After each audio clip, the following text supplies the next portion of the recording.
네, 그알 리뷰 네 번째 시간이에요. 한 달째 하고 있습니다.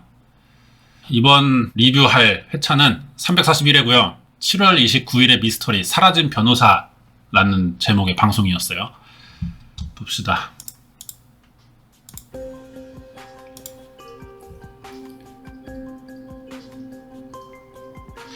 지난해 8월 한 경찰에서 가출 신고가 접수됩니다.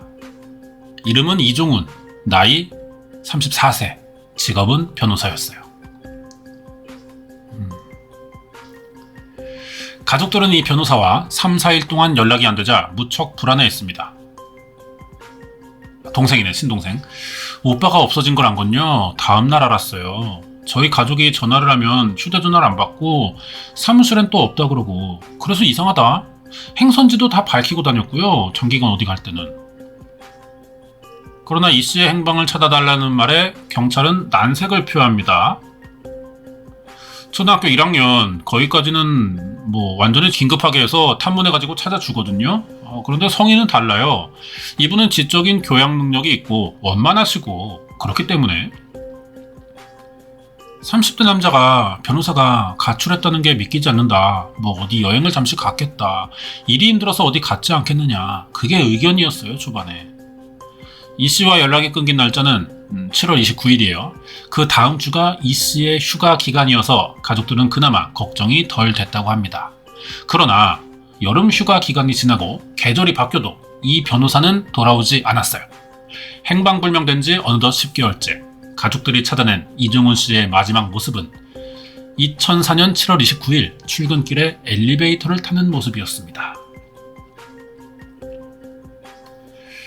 진짜 평상시에 나가는 사람같이 거울도 이렇게 매 만지고 옷차림도 단정히 하고 그러고 나가는 거거든요.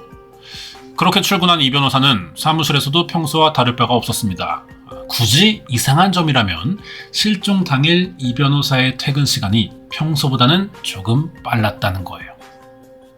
직장 동료 말 들어보면 7시는 채 안 됐을 겁니다.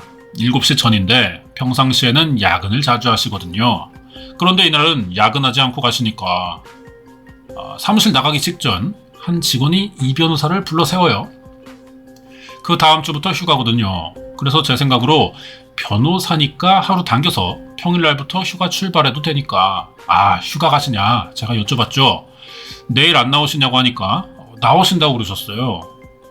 다음 날도 정상적으로 출근한다면 밖으로 나간 이 변호사, 그 한마디를 남기고 결국 돌아오지 않았습니다. 건장한 30대 변호사가 사라졌어요. 길을 못 찾을 나이도 아니고 사리 분별도 못하는 사람이 아니에요. 오늘로 10개월째 이종훈 변호사는 행방불명입니다. 변호사 생활 3년차로 이제 막 기반을 잡아가고 있었고 2달 뒤 약혼녀와 결혼까지 앞두고 있었거든요. 이 변호사는 그럼 대체 어디로 사라진 걸까? 가족들은 실종 당시 이 변호사의 행적을 추적하기 시작합니다. 이 씨와 연락이 되지 않자 여동생은 먼저 오빠의 약혼녀에게 전화를 걸어요. 오빠 행방 묻자 약혼녀는 오빠가 지방에 내려갔다고 말했어요. 오빠가 그때 지방에 광주에 재판이 있다고, 광주로 내려갔다가 휴가를 바로 갈 거야, 이런 식으로 오빠가 얘기를 했대요. 약혼녀가 이 변호사와 마지막 통화한 거는 사라진 당일이에요. 오후 4시경. 이 변호사는 약혼녀에게 광주에 재판이 있어서 오늘 저녁에 미리 내려간다. 사실 이건 확인할 수 없죠. 이 약혼녀의 일방적인 주장이에요. 그런데 가족들이 사무실에 확인한 결과 광주 일정은 이미 취소가 돼 있었어요. 그러면은 약혼녀라는 사람은 아직 이 취소를 모르고 미리 들었을 수도 있는 거겠죠. 다시 직장 동료. 그때 광주에 계신 변호사님한테 부탁을 했죠. 출석을 좀 급박하게 했어요. 직접 변호사님께서 통화를 하셔가지고 동의분한테 전화해서 부탁을 하셨어요. 실종 이틀 전 이 변호사가 다른 사람에게 부탁을 했기 때문에 이 광주에 가는 일정은 취소가 된 겁니다. 그렇다면 이 변호사는 왜 약혼녀에게 광주에 간다고 말한 걸까? 가족들은 이 변호사의 행방을 찾기 위해 경찰에 핸드폰 위치 추적을 의뢰했어요. 담당 경찰, 13일인가? 그때 이후로 꺼졌다 켜졌다 해요. 30분 단위로 켜놓든지 아니면 잠깐 켜놓든지 하고 이제 또 끄고 그러거든요. 핸드폰 위치는 서울 가락동, 석촌동, 도곡동으로 바뀌고 있었어요. 위치가 바뀔 때마다 가족들은 사진 한 장을 들고 무작정 달려갑니다. 하지만 헛수고였거든요. 그렇게 숨바꼭질하다가 경찰은 딱 한 번 상대방의 목소리를 들을 수 있었는데요. 신랑 휴대전화로 집에서 전화했더니 밤 10시인가 11시에 여보세요? 한 번 했어요. 그래서 여보세요? 했더니 딱 끊어버려요. 남자였습니까? 여자였습니까? 남자였어요. 가족들은 절박한 심정에 마지막으로 문자를 보내요. 이종훈 휴대전화가 아니면 아니라고 얘기를 해달라고. 그랬더니 아닌데요. 이런 문자가 왔어요. 그리고 3개월 뒤 핸드폰은 사용요금 미납으로 착신이 금지됐습니다. 와, 이게 뭐지? 휴대전화가 만약에 이종훈 변호사 이 사람이 이날 해지했어. 만약에. 그런데 마침 우연치 않게 그 전화번호로 누가 개통을 한 거야. 그러면은 뭐 예전에 번호를 알고 있던 사람이 전화를 할 수도 있겠죠.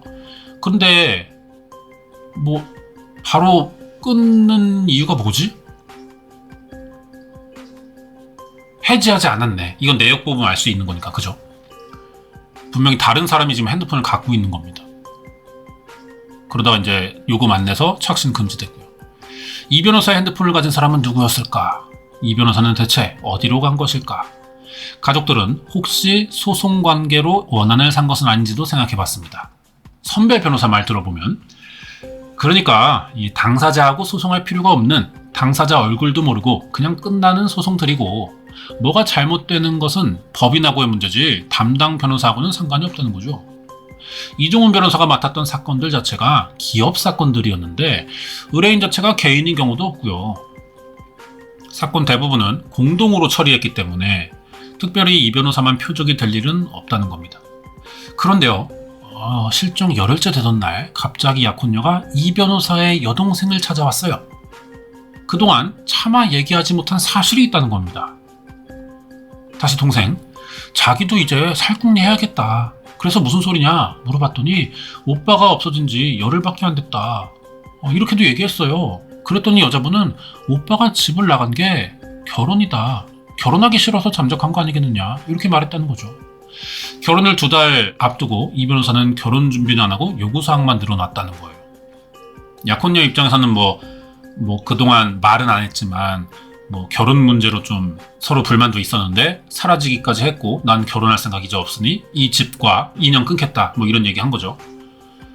오빠가 차를 바꿔달라고 했다든가 개업시켜달라고 얘기했다든가 평수가 큰 아파트로 바꿔달라고 이런 식으로 얘기를 했다는 거예요. 약혼녀는 자신의 요구사항을 들어주지 못하자 이 변호사가 결혼에 회의를 느끼고 잠적한 게 틀림없다는 식으로 얘기를 해요. 약혼녀의 얘기를 들은 경찰은 이 문제에서 손을 떼겠다고 또 가족에게 알렸죠. 단순한 뭐 연인 사이의 문제 때문에 잠깐 개인의 시간을 갖기 위해 잠적한 거 아니냐, 전화 안 받고 뭐 그런 거 아니냐 이렇게 본 거죠. 경찰은 다시 재수사해야 되는 건가 했는데 크게 뭐 더 이상 납치 의심이 드는 그런 게 아닌 게 가출 일주일 전에 엄청 심한 싸움을 했었어요. 이분하고 무슨 내용이냐면 3억을 요구했다는 거예요. 이 변호사 주변 사람들은 약혼녀의 말이 도무지 믿기지 않았다고 합니다. 소박하고 강직했다는 이종훈 씨, 책임감도 강해서 주위 사람들 걱정시킨 적도 없었다고요. 대학교 선배입니다. 품성이 뭐 그런 친구가 아니에요. 굉장히 강직하고 변호사 사시 합격했을 때도 그런 고민을 했었어요. 저하고 얘기했던 게 공익 변호사 얘기를 했을 정도거든요. 부모님도 농사 지으시고 이런 환경에서 자라온 사람이었기 때문에 평상시에 뭐 사치하거나 돈을 많이 쓰는 스타일도 아니고 일탈된 그런 행동을 하는 스타일이 아닙니다. 종훈이는 14년째 보고 있는데 절대로 걔는 그런 생각을 할 애가 아닙니다. 주변에서는 뭐 약혼녀와는 또 다르게 보고 있네요. 그런데요, 실종 2달 만인 9월이에요. 부모님이 계신 집으로 뜻밖의 전화가 걸려왔어요. 부모님이 들은 건 그거예요. 저 중훈입니다. 저 이제 뭐 약혼녀랑 결혼 안 해요. 조금만 기다려주세요. 다른 여자가 있다는 식으로 얘기를 하더라. 전화는 짧게 끊어졌어요. 2달 만에 걸려온 이 씨의 전화인데 그런데 아버지는 이게 뭔가 이상하다고 생각했습니다. 아무래도 자기 아들의 목소리가 아니라는 거예요. 그래서 아버지 뭐 잘못 들은 거 아니에요? 그랬더니 아빠, 야 아무리 그래도 뭐 자기 아들 목소리를 못 듣는 부모가 있냐? 아니다. 며칠 뒤 그리고 또 이 변호사로부터 팩스를 받았다며 여동생을 찾아온 약혼녀. 오빠한테 여자가 있다는 팩스가 왔다는 거예요. 그래서 내가 자필로 쓴 게 맞냐 그랬더니 자필로 쓴 게 맞다 하더라고요. 딱 3줄이에요. 헤어지자. 집 나간 것 중언부언하지 말고 너도 다른 사람 만나라. 약혼녀는 이 변호사가 광주에 간다고 한 것부터 계획적인 거짓말이라며 화를 냈고요. 가족들은 어리둥절했지만 약혼녀의 말을 믿을 수밖에 없었다고 합니다. 그런데 또 얼마 후 가족들이 당혹스러운 사실을 알게 돼요. 이 변호사는 결혼을 앞두고 오피스텔 한 채를 사뒀는데 이 변호사가 사라진 사이 그 오피스텔에 다른 사람이 새들어 살고 있던 거죠. 오피스텔을 새놓은 사람은 다름 아닌 약혼녀고요. 알고 보니 오피스텔은 약혼녀의 명의로 돼 있었습니다. 전체 구입한 게 1억 4천이죠. 그러니까 1억을 우리 아버지가 주신 거고요. 그 다음에 오빠가 2천만 원을 보냈어요. 여자분 아버지가 1,500을 주시고요. 오빠가 너무 바빠가지고 임감 증명이나 뭐 이런 서류를 보낼 시간이 없어서 네 명의로 해라 그랬거든요. 이 변호사는 오피스텔을 약혼녀의 명의로 하는 대신 혼인신고를 요구합니다. 접수일은 11월 7일. 결혼이 싫어 잠적한 사람이 왜 오피스텔을 약혼녀에게 주고 혼인신고까지 요구했던 걸까? 이상한 건 이뿐만이 아닌데요. 혼인신고서에 적힌 아빠의 성함이 다르게 적혀져 있던 겁니다. 가장 의아했던 건 이 변호사 연락처란에 적혀있는 낯선 핸드폰 번호고요. 오빠 휴대전화 번호가 아닌 거예요. 휴대전화 번호로 전화를 해봤어요. 그랬더니 누구시냐고 물어보니까 흠칫 놀라는 거예요. 왜 휴대전화 번호가 다르냐 그랬더니 그때 순간적으로 오빠 번호가 생각이 안 났다는 거예요. 약혼녀가 일부러 다르게 썼다는 거죠. 배우자의 연락처가 생각나지 않아 급한 대로 직장 동료의 번호를 적었다는 약혼녀. 약혼녀는 혼인신고서를 자기 혼자 작성해 접수했다고 합니다. 그 역시 이 변호사가 바빴기 때문이라고. 약혼녀에게는 결별을 전하는 팩스가 고향집으로 다른 여자가 생겼다는 전화가 왔어요. 이런 점으로 볼 때 이 변호사가 여자 문제로 흔들렸고 결혼 날짜 다가오자 고민 끝에 잠적했다는 약혼녀의 주장도 일리가 있어 보입니다. 그 당시에는 그랬나 보죠. 우리는 그렇게 생각 안 하죠, 근데. 그런데 이 씨가 정말 결혼이 싫어 잠적했다면 왜 약혼녀 앞으로 오피스텔을 해주고 혼인신고까지 했는지 이게 의문이에요. 여러분도 같은 생각이죠? 그동안 2년간이나 교제해왔다는 약혼녀와 이 변호사. 그러나 가족들은 이 씨가 실종되고 약혼녀의 행동이 뭔가 이상하다고 생각했다고 합니다. 실종 직후 7월 31일과 8월 2일 이 변호사 신용카드에서 큰 돈이 빠져나가요. 동생, 카드 회사에서 저한테 계속 연락이 오는 거예요. 이자 탕감해 줄 테니 원금이라도 갚아라. 이틀간 빠져나간 돈이 무려 800. 혹시나 싶어서 가족들은 약혼녀에게 물어봤어요. 약혼녀는 가족들에게 속이 너무 상해서 쇼핑을 좀 많이 했다고 대답합니다. 그리고 약혼녀가 이 씨의 카드를 마음대로 쓸 수 있던 이유는 이 씨가 또 약혼녀에게 쓰라고 줬다는 거예요. 그런데 가족들은 이 변호사가 준 게 단지 카드 한 장만이 아닌 것 같다고. 오빠가 없어지고 나서 사무실 정리를 하니까 오빠가 여자분한테 다 송금했던 거 영수증을 클립으로 이렇게 정리해놨더라고요. 오빠가 그런 성격이 아닌데 다 써놨어요. 홍콩. 아파트 분양대금 납부했다고 하면서 자신의 부채 상환 얼마죠? 1,000만 원이요. 수백만 원에 달하는 여행 경비에 각종 카드 대금까지 이 변호사는 약혼녀에게 목돈을 수시로 붙여주고 있었습니다. 송금 시기는 2004년 3월부터 실종 직전인 7월 사이에 집중돼 있었어요. 약혼녀에게 5, 6개월 사이에 송금한 금액이 1억 2천 정도 됩니다. 이에 대해 약혼녀는 자신이 빌려줘서 받아야 했던 돈을 받은 것뿐이라고 주장을 해요. 약혼녀 말 사실이면 이 변호사는 왜 돈을 빌렸을까요? 그리고 메모 내용은 뭘 의미하는 걸까요? 가족들의 의문은 커가지만 그 사이 약혼녀는 아직도 받아야 할 돈이 많다며 위자료 청구와 함께 이혼 소송을 시작합니다. 그리고 얼마 뒤 약혼녀는 여동생에게 이혼 소송을 빨리 하기 위해 이 씨의 주민등록을 말소시키라는 요구도 했어요.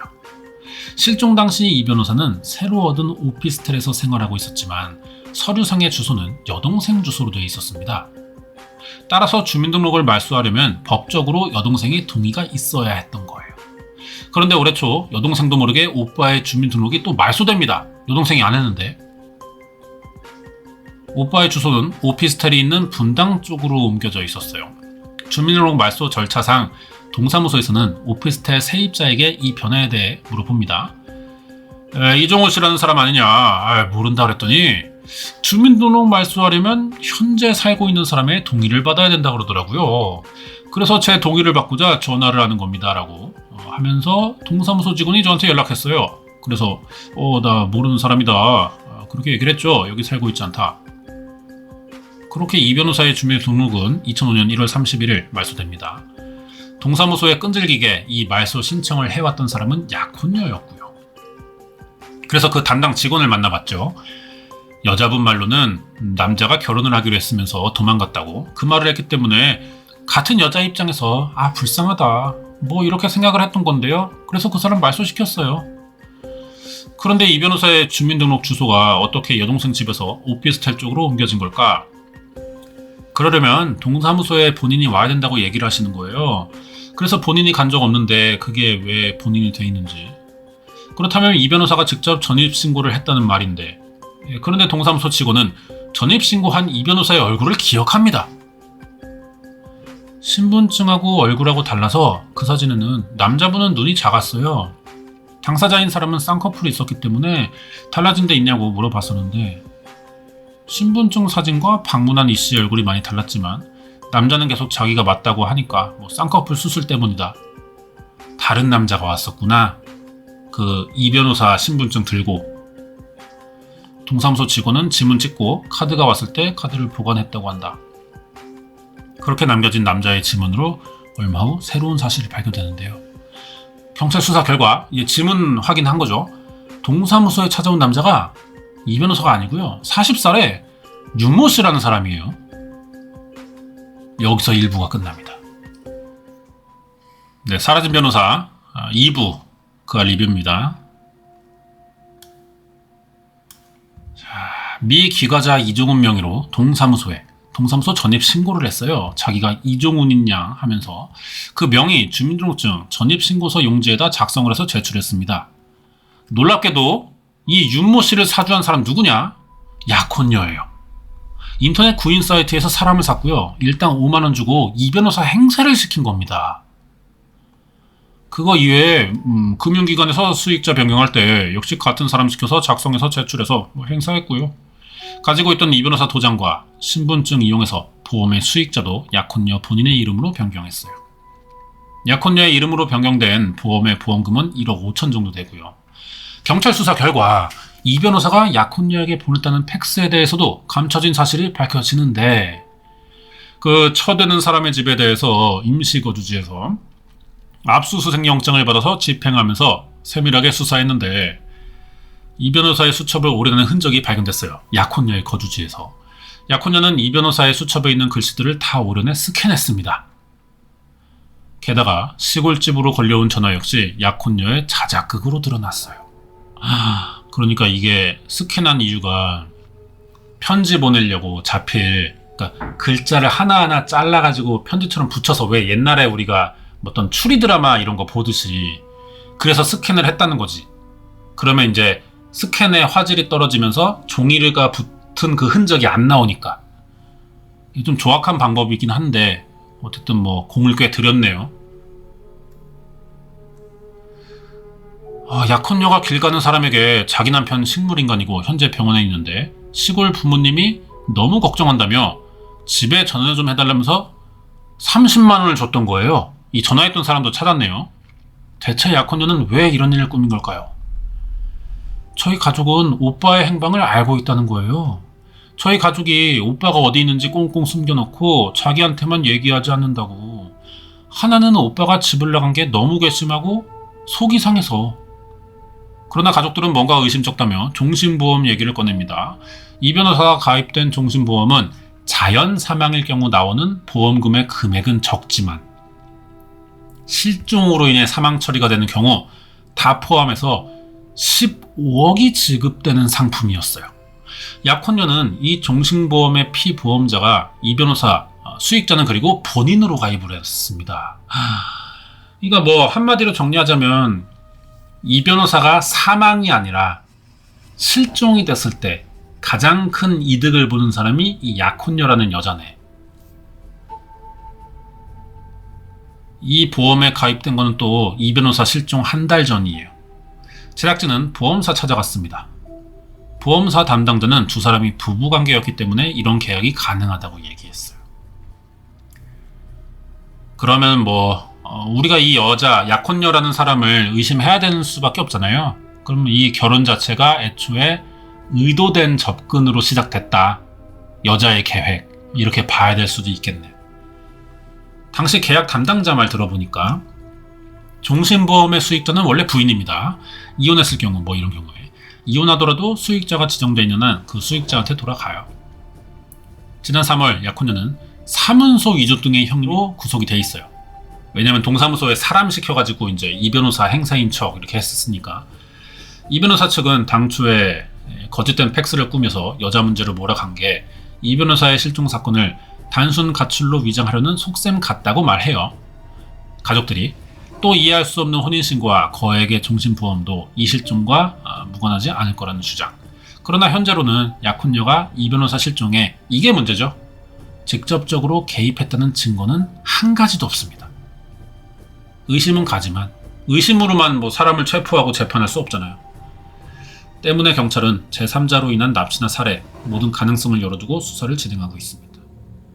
이 씨의 실종 이후 약혼녀의 가족들은 이 씨로 인해 귀한 딸의 정리가 막막해졌다며 분통을 터뜨리고 있어요. 그리고 약혼녀의 아버지는 딸의 주장이 담긴 한 장의 메모를 이 변호사 측에 전달합니다. 본인 잠적 추정 사유. 약혼녀의 아빠가 작성했는데 이 변호사는 실종된 게 아니라 스스로 잠적했다고 추정되는 사유. 약혼녀 아빠 입장에서 사위 될 사람이 왜 사라졌는지를 상상해 본 거라는 거지. 주장 들어보면 변호사 사무실 직원에게 결혼식을 알리지 않은 점. 이 변호사 실종 직후 약혼녀는 이 변호사의 사무실에 찾아갔다가 충격을 받았대요. 결혼식이 코앞인데 직원들이 이 소식을 전혀 몰랐다는 거지. 회사 대표가 중요한 한마디를 던졌다고 했다. 결혼식 하계 휴가 반납했어야. 실종 바로 다음 주에 이 변호사가 여름 휴가를 낸 건 사실인데 그런데 대표는 규칙상 여름 휴가를 가면 9월 휴가는 쓸 수 없다고 말했다는 겁니다. 약혼녀는 이 변호사가 아예 결혼할 생각이 없다는 확신을 들었고 그러니까 9월쯤에 결혼식인데 휴가를 그때 써야 맞지. 한 번 쓸 수 있는 휴가를 여름 휴가에 개인적으로 쓰는 게 이게 결혼할 생각이 있는 사람이냐. 이제 아빠는 그렇게 본다는 거죠. 약혼녀 아빠는. 약혼녀는 이 변호사가 아예 결혼할 생각 없다는 확신 들었고요. 그 충격으로 하혈까지 했다 그래요. 이 변호사가 잠적했다고 주장하는 이유는 더 있어요. 여권, 신분증, 인감도장, 통장, 카드를 모두 가지고 사라졌다는 겁니다. 그러니까 잠적할 때 쓸 비용 다 준비해갔다는 거죠. 이게 사건이 일어나서 사라진 거다라고 볼 수 없다. 집에서 현찰 5천만 원 현금화했어요. 이게 결정적이라고 보는 거지. 큰 돈을 현금화해서 사라졌다. 그러나 이런 주장을 이 변호사 측은 반박하는데요. 보자면 이건 가족 측 입장이죠. 변호사 사무실 직원에게 결혼식을 알리지 않은 이유. 이 변호사에게는 고민이 있었대요. 두 사람의 결혼이 예정된 거는 2003년 겨울인데 그런데 결혼식 일주일 전에 약혼녀는 건강검진을 제안했고요. 이 변호사는 뜻밖의 좋지 않은 결과를 들었다고 합니다. 이 변호사 간에 혹이 있대요. 그래서 결혼이 연기됐었다. 하지만 이 변호사는 건강검진의 결과보다 약혼녀의 태도에 더 상처를 받았다고. 약혼녀가 간의 혹으로 결혼을 안 한다고 했다는 거예요.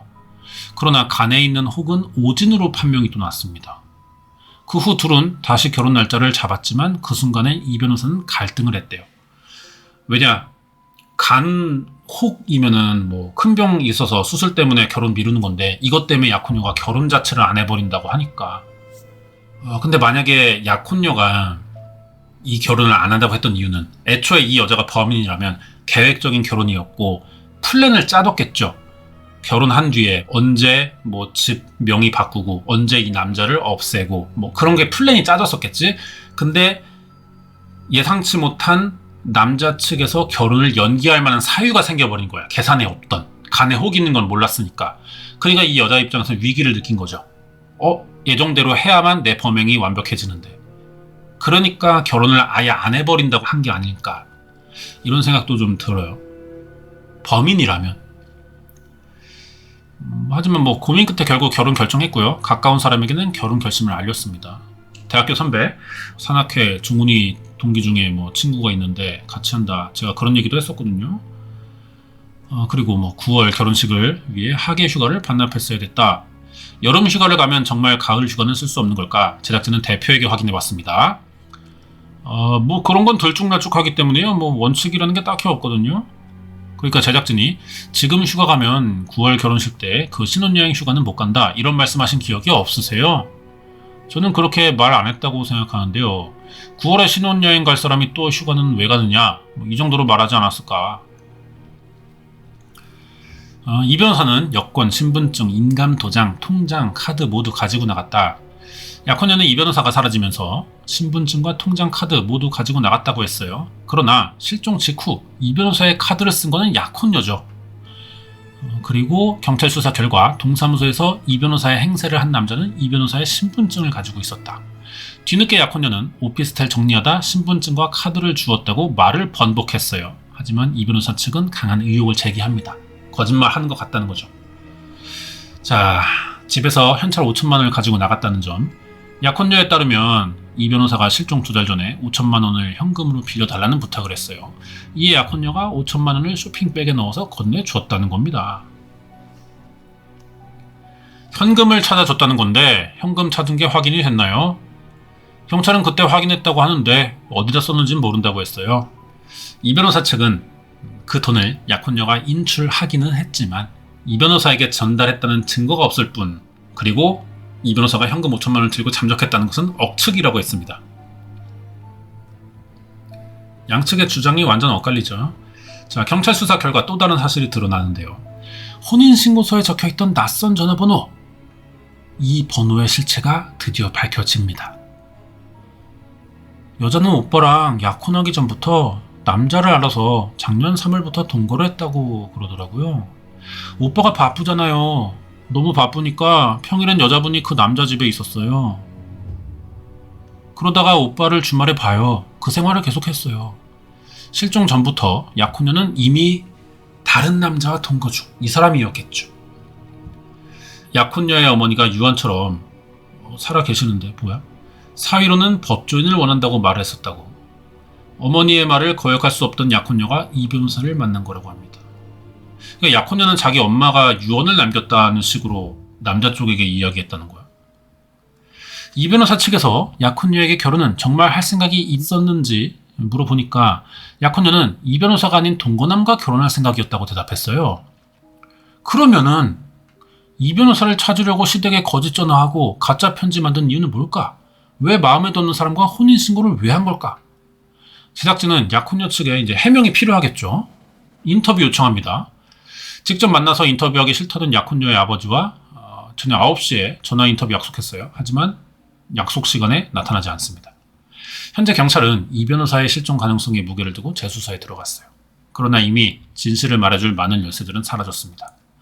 가족들은 실종 당일 이 변호사가 어떤 사람들과 통화했는지 알아보려고 했지만 6개월이 또 넘어서, 이게 통신사 조회할 때 6개월 넘어가면은 순차적으로 사라진다 그래요. 기록이. 그래서 실종은 6개월 이내에 결과를 내야 됩니다. 통신사로 하려면. 누군가 이 변호사를 차에 태우고 이동한 건 아닐지. 서울 시내 도로 곳곳에 CCTV를 뒤져보려 했지만 그 역시도 불가능했다고.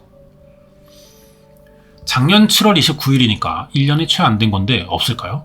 네, 지금 저희도 뭐 CCTV 한 50몇 개 되는 걸 갖다가 저장을 일주일밖에 못하고 있으니까 다른 시스템이라도 그 정도 수준으로 밖에는 뭐 저장을 안 할 겁니다. 그나마 단서가 될 수 있었던 핸드폰 추적 5일 만에 끝났어요. 더 이상 수사 허가가 나지 않습니다.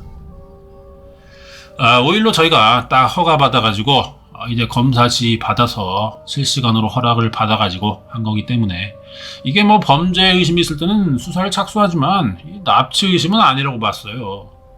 실종 초기 이 변호사의 가족들은 모두 세 곳의 경찰서를 찾아갔지만 모두가 단순 가출 같다며 외면했습니다.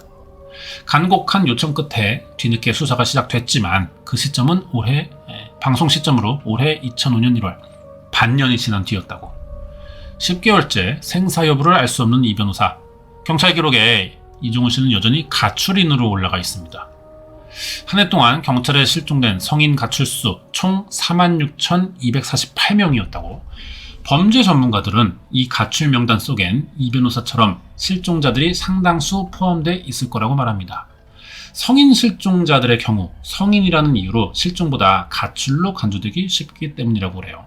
그리고 남자일 경우에는 더 이게 강합니다. 성인 남성이 실종될 수가 있겠냐라고 보는 거죠. 그리고 가출인으로 접수된 이상 경찰의 어떤 도움도 받을 수가 없게 돼요. 실종된 아내를 찾고 있다는 정은식 씨. 근데 또 다른 사건이 나오는 거죠. 4년 전 아내가 기도원 간다고 나간 뒤에 행방불명됐대요. 신고를 하니까 뭐 그냥 가출인이다. 뭐 요새 이런 일이 얼마나 많냐. 한 달만 기다리면 올 거니까 걱정하지 마라. 이런 식으로 그냥 얘기하더라고요.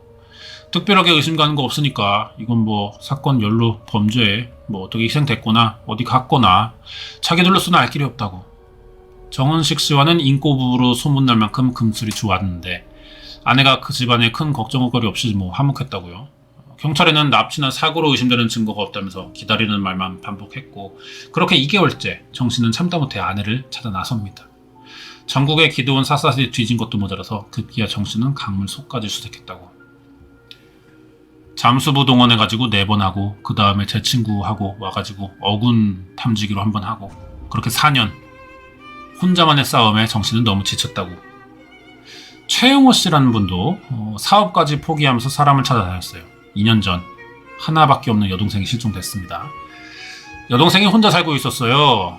이혼하고 연락하니까 연락이 안 된다고 부모님한테 연락이 왔었어요. 집에 가봤지만 멀리 간 흔적은 없습니다. 그러나 2주가 돼도 소식이 없자 불길한 예감에 오빠가 경찰서로 달려갔죠. 정황이 없다 이거예요. 정황. 전화로 어떤 협박을 받았다든지 아니면 뭐 누가 이렇게 끌려가는 걸 봤다든지 범죄에 휘말릴 수 있는 어떤 그런 정황이 없기 때문에 실종 신고가 아닌 단순 가출 이걸로밖에 접수를 받을 수가 없다. 근데 사실 경찰 입장도 이해를 하는 게 어떤 뭔가가 확실히 보여야 범죄 같다라는 그 혐의가 보여야 정황이 보여야 조서를 쓰고 출동을 할 거 아닙니까? 근데 다짜고짜 사라졌어요 찾아주세요 해버리면은 그것도 무작정 받아줄 수는 없어요. 왜냐면은 그게 만약에 되잖아요. 그러면은 스토커들이 여자친구 사라졌다고 신고할 수가 있어. 당장 이런 게 난 생각나고 그리고 불필요한 신고로 업무가 마비될 수도 있습니다. 얼마나 많은 애들이 초등학생들도 친구 사라졌다고 막 신고할걸? 뭐 실제로 사라졌을 수도 있겠지만 오인 신고가 많대요. 실종이. 착각했거나 뭐 잠깐 연락 안 된 건데 그런 게 많다고 하더라고. 근데 그게 진짜 기하급수적으로 늘어나겠지. 경찰 입장도 이해는 가는 거예요. 사건이라고 생각할 수밖에 없게 신고를 해주는 것도 좀 중요하다. 그런 얘기가 하고 싶네요. 은행 계좌로 1,000만 원 송금된 사실이 있었고요. 은행 용인 신갈 지점에서 900만 원이 현금으로 일출된 사실을 제가 알아내서 이걸 경찰한테 제보했어요. 내 동생이 인출했다면 분명히 CCTV나 아니면 이런 데 동생 얼굴 찍혀있을 거 아닙니까? 최영호 씨는 혼자 여동생의 위치 추적하면서 새로운 사실 발견될 때마다 경찰서에 진정서를 넣었습니다. 그리고 최영호 씨가 수소문한 끝에 동부 간선도로에서 속도 제한 위반으로 찍힌 이력이 확인됐어요. 그 당시 최영호 씨는 차에 누가 탔는지 동승자를 알아보고 싶었습니다. 진정서를 4곳에 올렸지만 경찰은 대답이 없었고요. 통화 내역 조회도 못했습니다. 그렇게 4개월 뒤 최영호 씨에게서 여동생을 찾았다는 연락을 받아요. 사망했네. 빈집 주변 한 20m쯤에서 배수로 작업을 하던 굴착기 기사가 시체를 발견하면서 이제 수사 진행된 거죠. 범행수법이 골프장에서 만난 여자들을 상대로 범행을 저지르는 겁니다. 이 사건을 제가 예전에 했던 것 같네요. 이 사건은. 이게 아마 콘크리트로 덮여있나 그랬던 걸로 제가 기억하거든요. 그래서 굴삭기로 이제 깨면서 파다가 시신이 나온 걸로 알아요. 사기 전과 10범, 종적을 감춘 상태. 그렇게 2년 만에 최영호 씨는 여동생이 싸늘한 주검으로 돌아왔던 자리에 찾아왔습니다. 그러니까 이것도 문제야. 경찰이 당연히 안 받아주는 입장이죠. 그러면은 가족들은 이제 그때서야 우리가 증거를 어느 정도는 찾아가야 되는구나라고 이제 느껴요. 근데 그게 돌아오겠지 싶어서 기다리는 기간으로 너무 많이 소비가 돼. 그러니까 예를 들어서 통신내역 조회 같은 건 6개월밖에 안 되는데 한 3개월 기다리다가 신고해보고 뭐 찾아가고 이렇게 시작하면은 통신내역 조회는 이제 3개월치밖에 안 남는다는 거지. 이런 문제가 생기는 거예요. 그래서 결국 찾아가지고 경찰에 보내면서 이거 보세요. 이거 단순한 뭐 잠적이 아닌 것 같아요. 그때는 경찰도 뭐가 보이니까 어느 정도 납득을 하고 수사 시작하는데 그럼 너무 늦다는 거죠. 이미 뭐 증거로 찾을 만한 것들이 다 사라진 상태라는 거지. 이런 딜레마가 있어요. 실종이. 아무도 귀담아 들어준 사람이 없었다. 심증만 가지고 수사할 수 없다는 겁니다. 결국 뭐예요? 생매장돼서. 최영호 씨는 여동생 실종되고 경찰서에 한 곳에 3번이나 진정서 넣었다. 그러나 매번 돌아오는 대답은 여동생이 실종됐다는 증거를 보여달라는 겁니다. 증거가 있으면 움직이겠다. 결국 그 증거를 찾아야 되는 건 가족이고 이들은 생활도 포기한 채 홀로 힘든 싸움을 해야 됐습니다. 그러는 동안 최 씨의 경우처럼 돌이킬 수 없는 끔찍한 상황이 닥칠 수 있어요. 분명한 건 경찰만 탓할 문제가 뭐 또 무조건 그런 건 아니라는 거죠. 다 큰 성인이 얼마간 보이지 않는다고 해서 뚜렷한 근거도 없이 경찰이 수사에 나서는 건 현실적으로 어렵습니다. 자, 외국 사례를 보자면은 호주인데요. 비슷한 사례가 있대요. 어느 날 갑자기 가족이 사라져서 고통받고 있는 사람들. 교회에서 실종자 가족들이 정기적으로 모임을 갖는 날이었다고. 1997년 이후로 딸을 보지 못했어요. 어디에 있는지 모르겠어요. 연락이 되지 않아요. 그러나 가족을 잃은 아픔은 같지만 우리의 경우처럼 해외는 또 그렇게 막막하지만은 않다고 해요. 도움을 청할 곳이 있는데 사설탐정, 연방경찰 등이 있습니다. 실종자 가족들에게 힘이 되는 곳 중 하나가 바로 공인탐정회사. 우리의 심부름센터나 흥신소와는 다른 개념이고요. 호주에서는 국가가 공인하는 탐정들이 활동하고 있다. 오랜 말라듯이 어떤 사람의 위치를 물어보는 단순한 사건부터 실종된 사람을 찾아달라는 보다 복잡한 사건까지 다뤄요. 대략 1년에 한 5,000명 정도가 의뢰를 하고 있습니다. 공인탐정제도에 합법적으로 일을 한대요. 경찰이 해결하기 힘든 실종 사건을 주로 해결합니다. 합법화 됐어요. 탐정이 있어요. 사설탐정이. 탐정학과도 있고요. 자격증이 생겼습니다. 그래서 뭐 많지는 않지만 이미 제도가 있고요. 그래서 탐정이 찾은 어떤 그 내용을 법정 증거로 쓸 수도 있게 됐어요. 지금은. 많지는 않습니다. 아직. 경찰들은 정해진 시간에 다뤄야 할 사건이 아주 많고요. 공동체에 보다 중요하게 생각되는 이 사건을 우선적으로 해결하기 때문에 개인에게 중요한 사건이 그들에겐 중요하지 않을 수도 있는 거죠. 어떤 사건들의 경우는 경찰은 수사하지 않지만 나는 수사합니다. 물론 이들에게 돈을 줘야 돼요. 의뢰 비용은 최소 40에서 1,000만 원 선.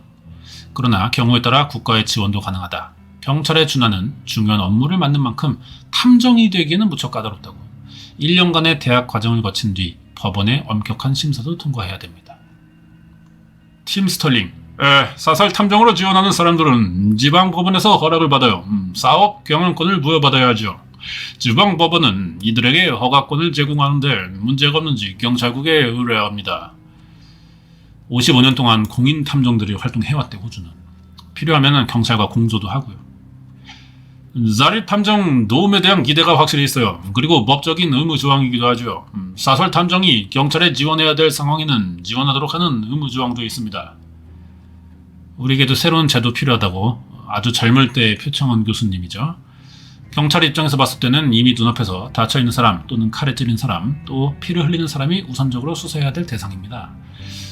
그런 어떤 한계가 분명히 있기 때문에 그렇다면 이런 공공과 개인적인 욕구 사이에서의 간극을 메울 수 있는 제3의 기능이 필요하다는 거죠. 이 변호사의 가족은 지난주 경찰청을 찾았어요. 혹시 변사들 속에 이 변호사가 포함되어 있는 건 아닌지 확인하려는 겁니다. 사망자가 발생하면 먼저 경찰관이 현장에 출동해요. 신원 확인이 될 만한 소지품이나 신분증을 찾아본다고요. 그래도 신원 확인을 할 게 아무것도 없을 때 지문 찍어가지고 신원을 확인하는데 신원을 확인할 수 없는 사망자가 나타났을 때 경찰은 지문을 통해 신원을 확인해 보는데 그 속에서 이 변호사 조회해 봤습니다. 1년 동안은 신원 확인이 안 된 사람 찾아봤는데 다행히 여기는 없어요. 없다니까 안 씌우면 되는데 아휴, 저는 이거 보면서 어머 저게 왜 저기 있을까. 혹시 변을 당한 뒤 시신이 발견되지 않았을 가능성도 배제할 순 없지만 그래도 이 변호사가 명단에 없다는 얘기를 듣고 가슴을 쓸어넘깁니다. 다음 날 이 변호사의 형은 전단지를 들고 거리로 나섰어요. 제일 먼저 자리 잡은 곳은 이 변호사의 사무실 부근입니다. 혹시 이 변호사의 행방을 누군가는 알고 있지 않을지 형은 지푸라기라도 잡고 싶은 심정이었다고. 그런데 왜 사라지셨어요? 어디로 가셨어요? 거기서 사라진 지 이맘때쯤 저녁에 사라졌는데 정신 이상자도 아니신데요? 아니에요, 변호사예요. 아, 이거 전단지 받은 사람이 물어봤던 그 대화네요. 좀 더 보고 싶어요. 그래도 꼭 옆에 있을 것만 같고 좀 더 많이 보고 싶어져요. 이중훈 씨가 사라진 지 10개월째입니다. 이게 한 2005년쯤 방송으로 생각되거든요. 그러면은 17년 됐나요? 가족들은 한 씨도 이 씨를 잊은 적이 없어요. 사법고시 합격해서 온 가족의 자랑이었다. 형제들에겐 속 깊은 동생, 든든한 오빠였다. 내일이면 또 종훈이 생일이에요. 내일 아침에. 어떻게 하실 거예요, 생일에? 뭐 제가 생일을 어떻게 해줄 수 있는 방법이 없지 않습니까? 부모님은 미역국 끓여놓고 눈물을 훔쳤다고. 사무실에 있고 그러면 어머니가 전화를 자주 하세요. 오빠에게 물어보시고. 아예 동생이 이 변호사 사무실, 오빠 사무실에 나가 있어요. 무슨 전화가 올까 싶어서. 많이 우시죠, 어머니가. 그런데 표현을 잘 안 하시죠. 자식들이 아파할까봐. 어떻게 생사를 알아내야겠다 다짐하지만 이 가족의 앞길은 막막하다. 많은 전문가들은 실종자를 해결하기 위한 대안 중 하나로 공인탐정제도 제안하고 있어요. 물론 탐정제도가 만능 해결사는 아니죠. 돈 받고 해결하지 못할 수도 있고 또는 탐정의 지나친 활동이 사생활 침해 논란이 될 수도 있고 그러나 현재 경찰력으로는 모든 성인 가출자에 대해 수사를 할 수 없는 상황이니까 공인탐정제도는 그 공백을 채워주는 한 대안이 될 수도 있다고. 한 국가가 엄격히 그들을 관리하고 또 한편으로 비용 때문에 이 제도를 사용하지 못하는 사람들이 생기지 않도록 보완장치 마련해야 되고요. 저소득층이면 국가 지원 이런 건가 봐 얘기하는 것 같아요. 지금 이 시간에도 사라진 가족들을 찾아 헤매는 수많은 사람들이 있어요. 그리고 그들은 내일도 전단지 한 장을 들고 힘겹게 거리로 나갑니다. 가출로 여겨져서 고스란히 가족의 몫으로 남겨진 성인 실종 사건의 실종자 가족들은 도움을 기다리고 있어요. 사건 발생 그 후 어떻게 진행되고 있는지 알아봤지만 이 사건은 여전히 미제고 몇몇 전문가들은 이 사건에 대해 로맨스 범죄로 생각하고 있습니다. 로맨스 범죄라고 해서 말이 좀 부드럽긴 한데 실제로 말하자면은 이제 이은혜 같은 거예요. 꽃뱀이라고 보시면 되겠습니다. 영상 보는 내내 슬프고 화나는 사건. 이거 작성자, 이 게시물 쓰신 분이 후기예요. 그걸 리뷰하면서 슬프지 않고 화나지 않은 사건은 없었는데 이 최영호님의 여동생분 사건 보고 나서 슬펐다. 내일도 아니지만 이 최영호님 여동생분이 그 실종되고 이제 안매장된 채 발견된 그 사건이죠. 경찰 탓을 할 일은 아니다. 하지만 이때 우리나라 성인 실종에 대해 처리하는 방식이나 수사하는 방식은 답답했다. 성인이란 이유로, 정상적인 사람이란 이유로, 뚜렷한 직장이 있는 사람이라는 이유 등으로 단순 가출 처리해버리는 부문에 써있지만 단순 가출 처리되면 수사를 진행할 수 없다. 이번 영상을 보면서 정말 성인 실종자뿐 아니라 유아 실종의 경우도 경찰의 수사를 도와주지 않는다면 오로지 가족들이 모든 걸 찾아다녀야 한다. 우리나라도 탐정제도가 있었으면 좋겠다는 생각이 든다. 있습니다. 탐정제도는 있고요. 근데 아직 너무 적어요. 숫자가. 얼마 안 됐어요. 그렇습니다. 그알 리뷰 네 번째 시간이었고요. 지금 한 달 정도 했는데 크로마키 설치했습니다. 화면 깨끗하죠 이제. 그리고 채팅창도 위치 바꿨고요. 저번 시간에 좀 제가 이게 길다 보니까 좀 말을 계속 하다 보니까 현기증이 사실 좀 나더라고요. 그래서 좀 이제 기운이 빠진 게 좀 보였나봐. 너무 건성으로 읽는다 그런 댓글이 있었는데 그래서 오늘 좀 정신 차리고 빡세게 해봤습니다. 자, 오늘도 그알 리뷰 있었고요. 좀 댓글로 어떻게 하면 좀 더 좋은 방송이 될지 좀 댓글로 남겨주시면은 제가 반영 좀 충분히 하고 저도 이제 좀 고민해서요. 다음 그알 리뷰 때는 좀 더 좋은 환경에서 방송을 좀 만들어 보도록 하겠습니다. 그알 리뷰는 오늘 여기까지입니다.